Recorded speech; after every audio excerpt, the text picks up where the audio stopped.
Welcome to NucleCast, the official podcast of the ANWA Deterrence Center. Our host is Dr. Adam Lowther, co-founder and vice president for research at the National Institute for Deterrence Studies.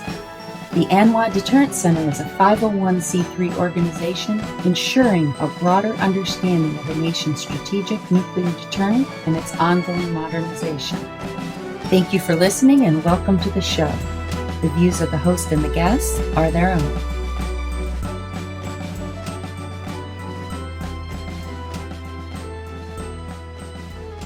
Welcome back to another exciting episode of NucleCast. Of course, I'm your host, Adam Lowther, and today we have a great guest. I'm talking about Guy Taylor, who is the National Security Editor at the Washington Times, not the Washington Post or any of those other capital papers, but the Washington Times, which is a great paper. And he's also has threat status. It's a newsletter and a podcast, and I subscribe to it, and if you read down to the bottom of it, you'll see all of the sort of upcoming events that of interest for those of us who work in the national security space. And so you can figure out what you might want to participate in and what's live and what's on via Zoom. So welcome to NucleCast. Thanks for joining us. Adam, I'm thrilled to be here. Thank you for asking me to come on. I'm excited about this. So it's you're the national security editor at Washington Times. So that means you're following sort of all the major developments in national security as they happen, right? I mean, that's the job of a journalist. And so it's a great time. I mean, because we're a few weeks away from the transition of administrations, and we expect this to be, a radical transformation from one to the next, based on, the election of President-elect Trump. And so it's going to be very different than the Biden administration. And so as you follow this and you anticipate and you see what is coming, how are you looking at, the changes that are going to happen come January 20th? And then in those weeks and months after, what do you see happening that our listeners, particularly across the nuclear enterprise, would be interested in? Well, it is an intense moment in global security writ large right now, where we've got hot wars in several corners of the world: the Middle East, Russia and Ukraine, Sudan. There's a huge war that gets almost no major media attention in the United States. There's a civil war in Myanmar.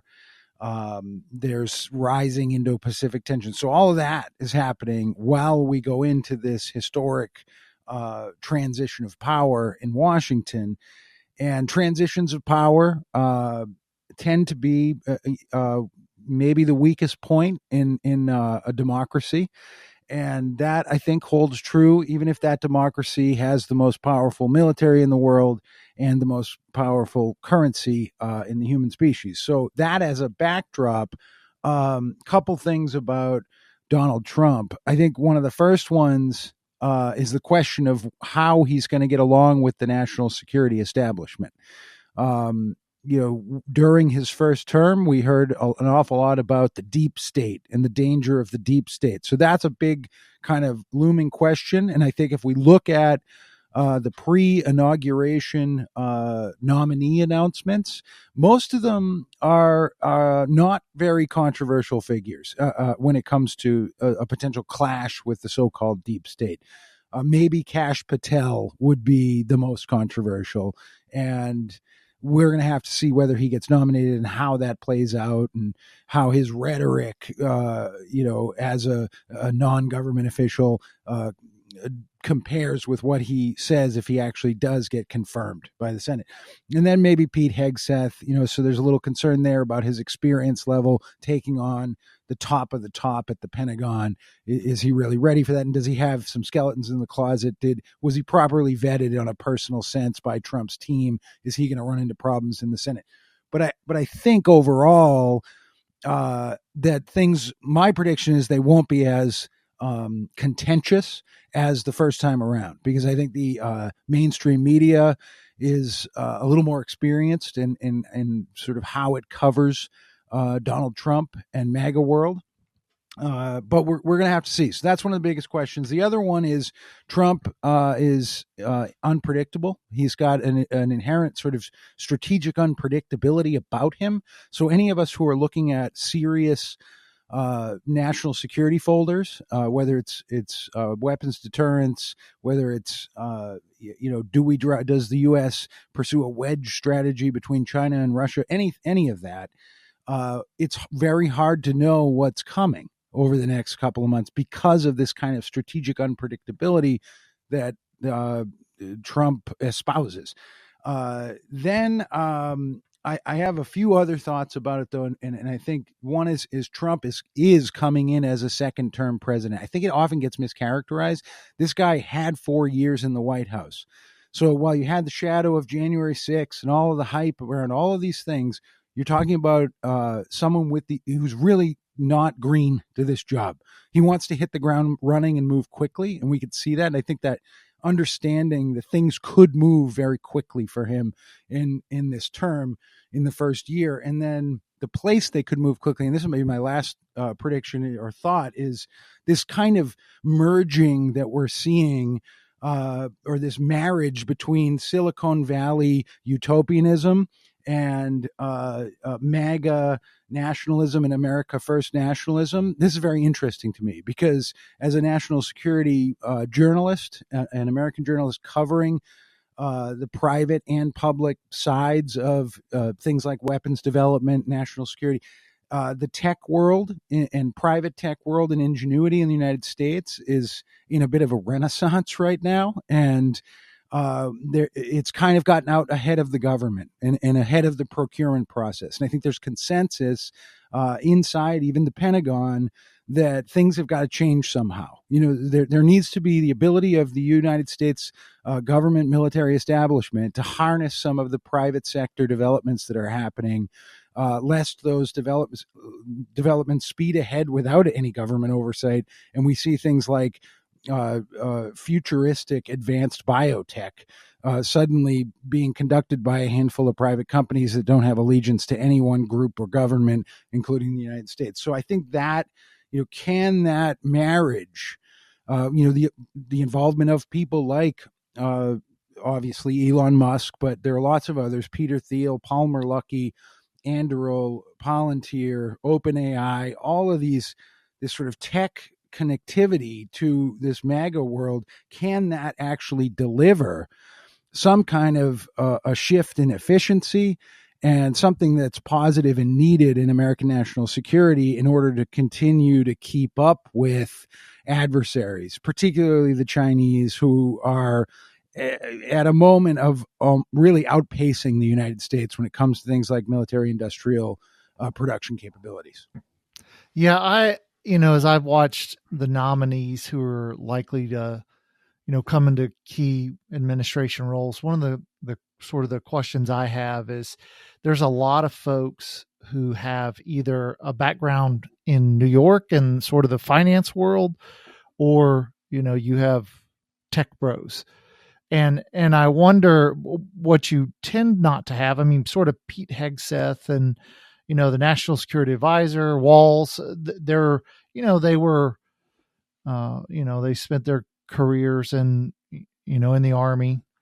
But I wonder, there's a lot of areas where I think some of the tech folks are going to think they can have impact, but they're going to have that impact without the experience of having served in the military, and therefore without understanding sort of the true nature of war. Because it's, tech and war are not the same, and they're purposefully, not the same. And so I wonder how we might, what we're going to have in terms of strengths and weaknesses. And are we going to have more strengths than we have weaknesses, or will we have net positives because of it? And how do you balance sort of that experience with needing backups to your backups to your backups? Because in war, things don't go the way you expect, and you have second and third order effects.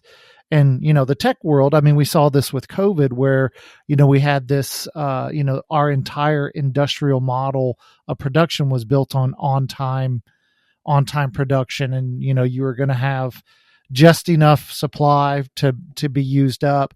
You didn't have warehouses holding supply, and it was really, really efficient until COVID. And then it was disastrous. And so I'm sort of wondering, as you look at it, are you sort of thinking through, these new leaders who might not have backgrounds and have experience, and Clausewitz called it Fingerspitzengefühl, fingertip feel, because they've never done these things in the military, so they don't really have a fingertip feel for when they need the backups and when they need. And so those are some of the things that I'm just trying to think through. Or is this just totally new way of doing things, just going to be a great deal for our efficiency and other capability? I don't know. I don't know. I mean, I think it's an open question, right? Yeah. I will say that Marco Rubio, while he is not an experienced diplomat, and he's definitely got his claws out on Latin America, specifically towards Cuba, Venezuela, he is a little bit of an establishment character. Okay, he's been a senator for a long time from Florida. He's somewhat of a peace through strength, not an isolationist, and so if he's not confirmed as Secretary of State, I think it's gonna be a challenge for him to communicate with the White House. But he probably has an ally in Mike Waltz. Mike Waltz will have that position that H.R. McMaster had the first time around, that John Bolton had the first time around, as kind of the gatekeeper to the Oval, the president's office, as the national security advisor. And I think Waltz has a ton of energy, and he's got a ton of experience. He does. And I do think he has that Clausewitzian finger touch, even if it's going to be a little bit of a baptism by fire for him to be in the drinking from the fire hose that happens when you're in the White House. But when it comes to that larger question of the role of advanced tech companies, I'll try to look at it in the context of the sort of slow rollout of the Pentagon's replicator program. Mm-hmm. This is the idea that it's not even actually that well defined. This is Kath Hicks announcing it like a year ago, back in, I think, 2020, early 2023. And it's this idea that the Pentagon wants there to be the capability to have scalable mass production of drones and advanced drones, small drones, AI-infused drones that can be fielded to rapidly deployed U.S. forces around the world as needed, and maybe even used in a larger theater scale in some futuristic strategic way. So we're already seeing development under the umbrella of Replicator when it comes to how the Defense Innovation Unit sort of thinks about hiring companies that maybe aren't Boeing and Lockheed only, or or Raytheon. That, like, in fact, there are some new companies that are emerging as potential primes in this space, right? Anduril, again, So do I think what I'm trying to say is we're seeing that movement already, regardless of Trump. What I'm predicting is that there's a chance for things to move really a lot faster with this administration.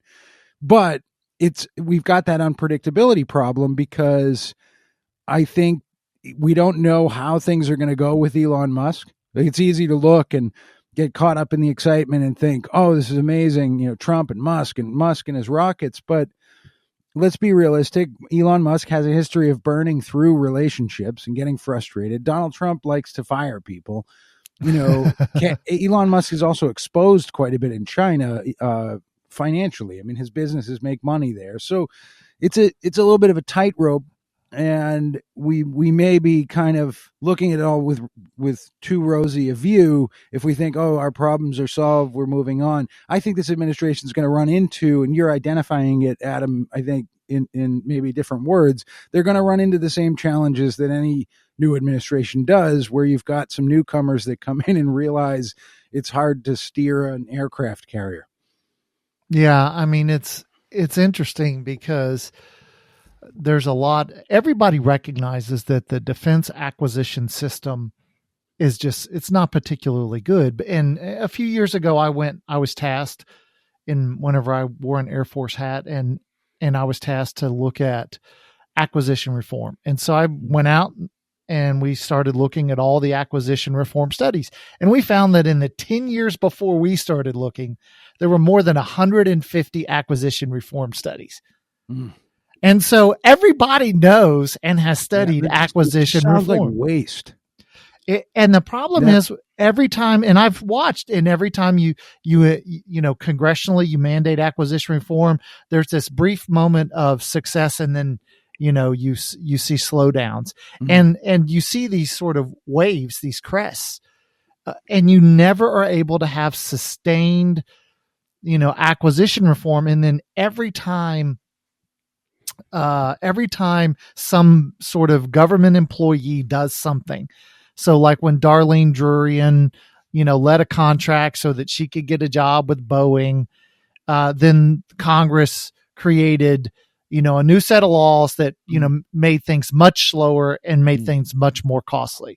And then, there was a few years back, if you remember, when GSA employees went to, some conference, and then there was pictures of them in a hot tub. And then of course, we made travel much more burdensome and expensive. So every time one person or a small number do something, things get a lot more expensive and a lot more harder, because we don't want that picture or that story in the newspaper. And I don't know that you'll ever get everybody to always be, upstanding and virtuous in the private sector or the public sector. And so the question is how are you going to tolerate some of that misbehavior in order to have acquisition and production efficient enough that you could make things at the kind of speed you need them to be made at? Yeah, I don't know. It's you're getting into the sausage of how reform happens and how people get excited if there's momentum towards doing it. But then where rubber actually meets the road, the results might be less than we anticipated. But I think there are these challenges at play right now. And one of them is how do you cut budgets and become more efficient? I think that's really what the whole when we're looking at it through the national security lens, that's really the question for this whole idea of DOGE, Department of Government Efficiency. Is like, are these guys going to be able to spend less and increase efficiency when it comes to mass production of weapons that are futuristic? That's really how I'm looking at it, kind of week to week. And I think it might be instructive to look back at Trump's first term. And one of the primary themes of Trump's first term was one of the shiniest, most advanced things that Americans still actually make are advanced tech and advanced weaponry. And Trump went on a push to increase U.S. weapon sales to allies around the world as a way to try and make claims of spurring economic growth in the United States. I think that on both sides of the aisle in the Congress, in the House and the Senate, there are lots of lawmakers who will get behind that type of thinking, even if it's ideological and palatable for the far right libertarian side or the far left democratic liberal side. Even if they don't agree on why, that they're sort of against war, right?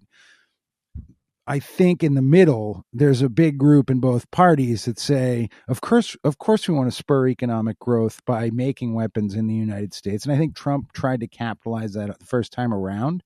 So I don't know. I don't want to say I'm hopeful because I don't personally want to take an opinion on it myself as a journalist. But I do think that might provide some context to think about the motivations behind some of the things we're seeing and some of the trends we're going to see out of this coming administration. Now it's that time where we have to take a quick break, so we'll do that. But when we come back, the question that has sort of been on my mind, and that I think is the one that it's the untouchable question, and that is, are we going to finally have a guns versus butter debate? Because we've tried to have both, and it's unaffordable, right? You can't borrow $1 trillion every 3 months, which is what we've been doing. And so when we come back, Guy, tell us, are we going to have a guns versus butter debate? You're listening to NucleCast, and we'll be right back. Join the ANWA Deterrence Center team and exchange monitor at the annual Nuclear Deterrence Summit, January 27th through 29th at the Crystal Gateway Marriott. This year's summit features speakers from NNSA, U.S. House of Representatives, the U.S. Senate, national laboratories, the U.S. Department of Energy, Department of Defense, contractors, and more. Sign up through the link on our website to receive a 15% ANWA Deterrence Center discount at anwadeter.org. We hope to see you there.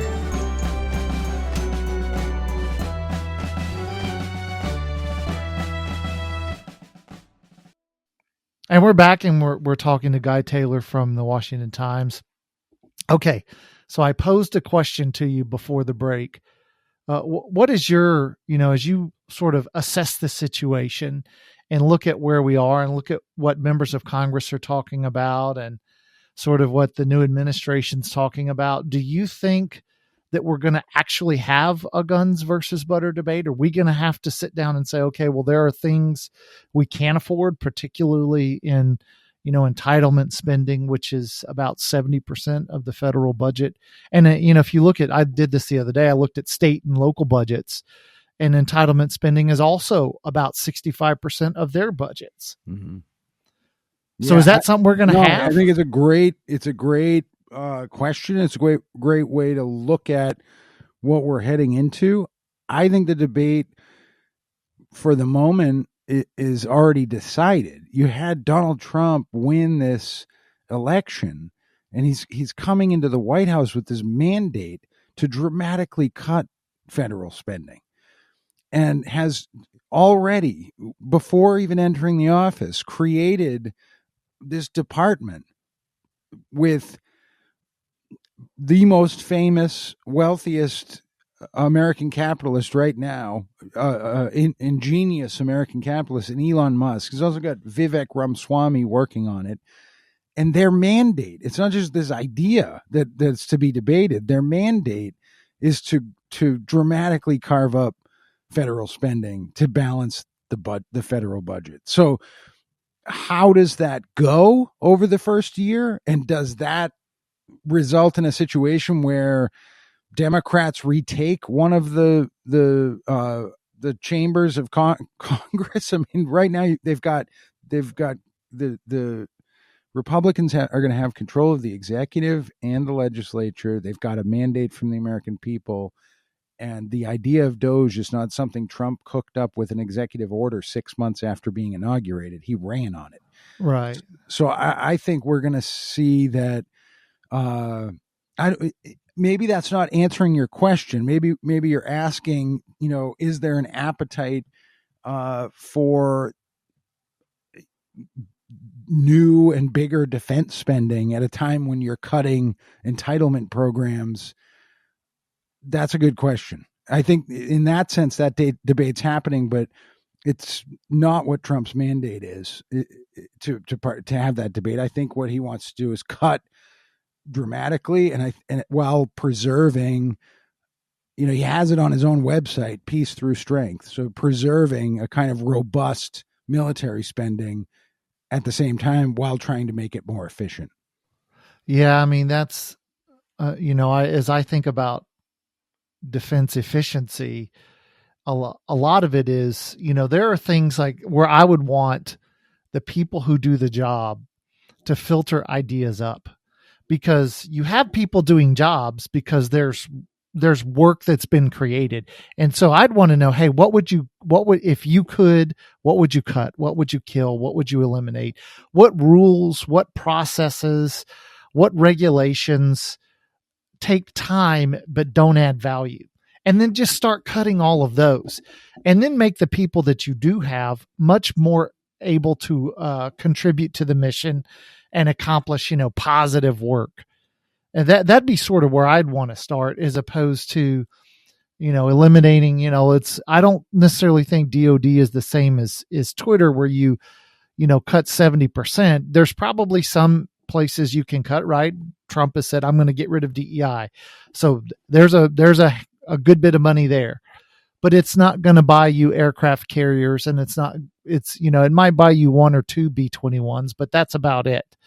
And so how do you make government a lot more efficient? And then, I was talking to a Lockheed program manager, and I said, how come you guys don't build new aircraft and then sell them to the Department of Defense, to the Air Force? Because they would build, and you'd have 10 or 15 different aircraft in the inventory of the Air Force. And they said, well, listen, if we were to make one aircraft and do all the R&D and the manufacture, and the Air Force didn't buy it, we'd go bankrupt because they're that expensive to make. That same thing. So I got into some off the record conversations with a couple of advanced drone makers recently at the Reagan National Defense Forum in Simi Valley up there at the Reagan Library. Happens every year north of Los Angeles. And what you just described is something that the most advanced AI drone makers are already encountering. And because they're not beholden, they're not already under the thumb of year by year extremely lucrative contracts, their solution is they've got to find foreign buyers, and those foreign buyers tend to be in the Middle East. So that's an interesting problem. It's already happening, but I want to jump up, say, to 30,000 feet, which is that I think I got into a discussion about this with Steve Blank, who's at the Gordian Knot Center at Stanford at Reagan Defense. And we talked about some of this, and amazing character, and people can hear that on Threat Status you can find it easily by searching online at the Washington Times. And one of the things that I brought up to him is, could we be just really talking about a new wave of privatization in weapons development? And he didn't like the term privatization, thought it was a trigger word that becomes ideological. I don't really, let's just say privatization. If you move towards making development a little bit less controlled by the Pentagon, so it is private, it has civilian non-weapons application aspects to it that could be money makers, especially in Silicon Valley, where I think you've seen the generation of more wealth in the last 6 months by the rise of NVIDIA stock prices than anywhere in the world in the last 6 months. So there's plenty of capital laying around. But then as you move towards more privatization, you create enough oversight that's focused on fostering competition between the different private power bases. That competition can result in the most advanced stuff. So that's 30,000 feet. It's kind of vague. And the thing is that some of these companies, they want to protect the secrecy around what they're working on, not so much because they're working for the government. They want to do it because they don't want their competitors to get their hands on that technology, and they don't want it to be stolen by U.S. adversaries, particularly investors from parts of the world like China, who have built a pretty good track record of stealing American intellectual property over the last 25 years. And then they produce the exact same thing at a much lower price and then sell it to people. This is Yeah, true. no, I'm with you. Now, unfortunately, we're getting late in the show, and so it's that time when Bob the Genie comes out, and as I rub my magic lamp, Bob, of course, grants all guests of NucleCast 3 wishes, but they have to be about the topics we've discussed: no great wealth, no youth.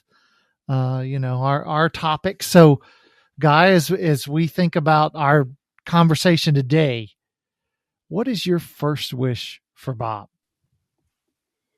I have a wish that the incoming president Donald Trump will proceed unhindered towards historic diplomatic outreach around the world.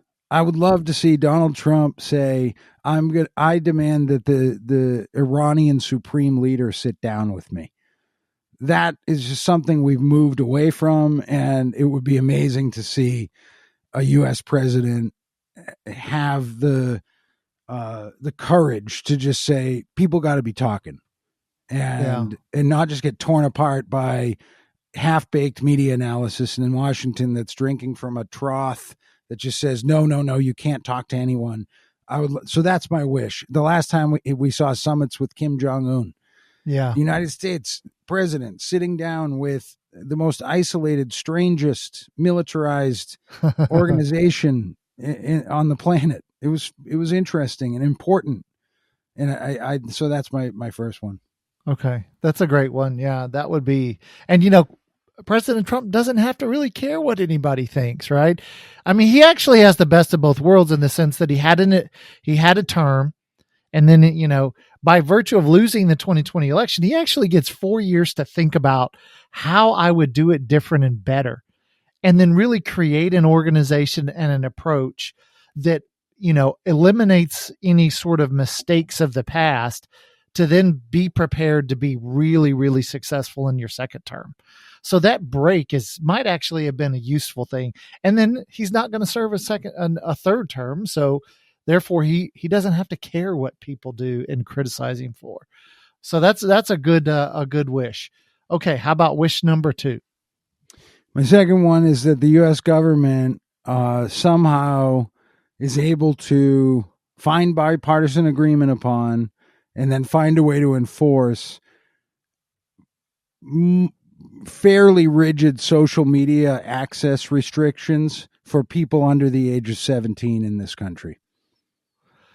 Yeah. It's we didn't really talk about social media, but I mean, you and I are both dads, and Yeah. I've got a 12-year-old daughter who is probably like many kids. I'm not sure whether meth or crack is more addicting than social media. Depends which app, but I'm with you. And as a parent, you find there are those of us that take the phones away. Yeah. They come into the house, the phones go on the kitchen counter. I'm not against having my kids use phones or access communications and be aware of the internet and use it. But there is a suck of social media that's not, it's not promoting any kind of clear culture other than it's almost just scrolling through channels all day long. And so and the content on there is manipulable. It's manipulatable by all kinds of actors, not just U.S. adversaries, but within the country. And these are developing young minds. I don't understand why kids need to be on their cell phones all day at school as well, in public schools. It doesn't make so. I've got a kind of aggressive view on that, but that would be my wish, is that there's some kind of bipartisan agreement. And it's a national security matter too. Absolutely. We didn't even get into TikTok, and that's all about to blow up on us here before the inauguration because of the Supreme Court case where TikTok is challenging this force of sale or ban, and how would said ban be enforced? Yeah. That we're going to be talking about that one early in the year, I'm sure.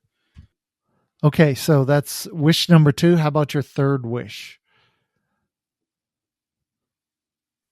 Adam, my third wish is that 2025 sees less outbreak of conflict, less war in the world than we saw in 2024, where we've teetered on the edge of massive conflict in the Middle East, that Syria doesn't devolve into just an awful extension of the already 12-year civil war, that the ouster of an autocratic regime there does result in a transition to a more peaceful government with rights of people, that China does not start a war in Taiwan, that there's not a rise in too much tension over the Philippines and China and the United States and the South China Sea, that the conflict in Sudan is somehow mediated and resolved so that the famine that has been occurring there can be stopped, which is really the largest famine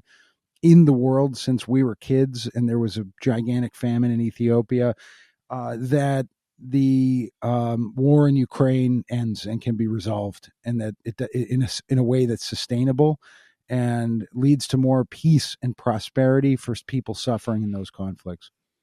Yeah, that's it's a good wish. I think somebody sent me a study that in 3,400, I think it was 3,400 years of recorded human history, only 8% of that history has been peaceful.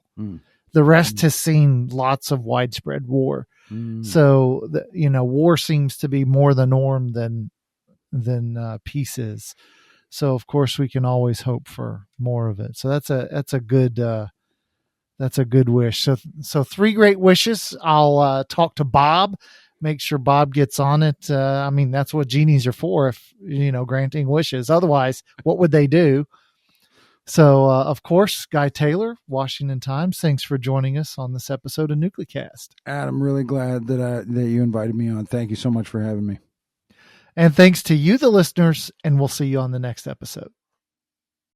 Interesting conversation. We just sort of had a plan to discuss current events, and you never know where that's going to happen, but that's a great thing about being able to talk with guys.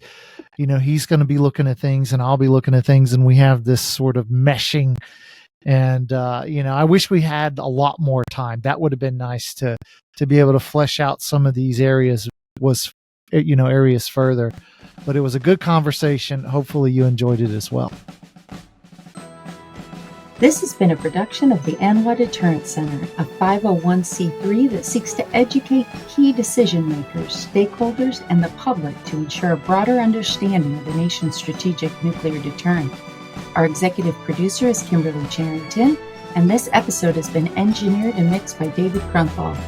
Help us grow our followers by sharing it, and follow the show on LinkedIn, Facebook, and Twitter at NucleCast.